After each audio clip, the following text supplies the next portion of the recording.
Amount of substance.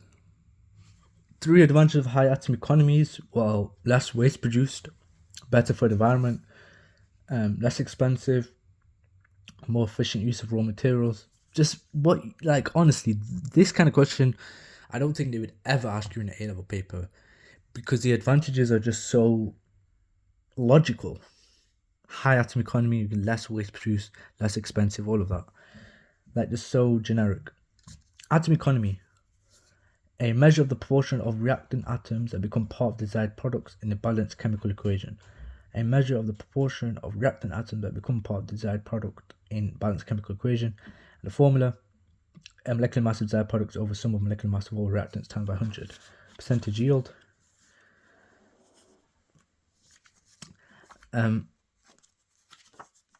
How wasteful a process is, how much the product is lost during the process.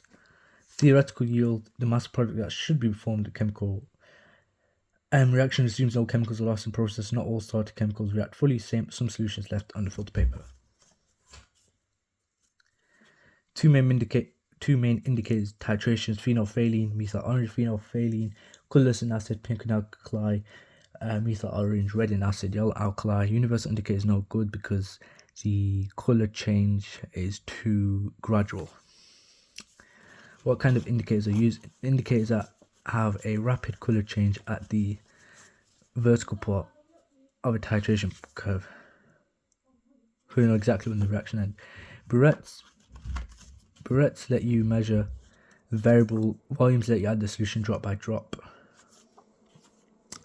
Was excess sodium reacting with excess water? Sodium means all sodium will react. Define pipette. I measure only one volume of solution. If we want to use a pipette, fill a pipette to just above the solution.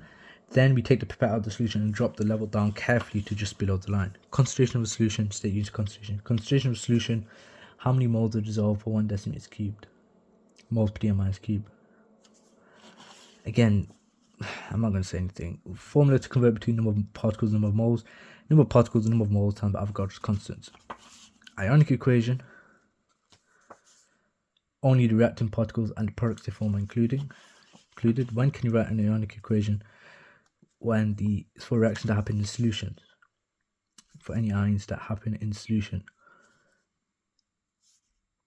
Again, this is a pointless flashcard. Obviously, it's for reactions that happen in solution with ionic equation, it's all aqueous. I'm going to get rid of that. Spectator ion.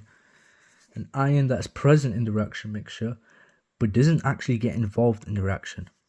And for anything that isn't ion in the solution, for example, the spectator ion that's present in the reaction mixture but doesn't get involved in the solution, in the reaction, we leave anything that isn't an ion in the solution. And percentage yield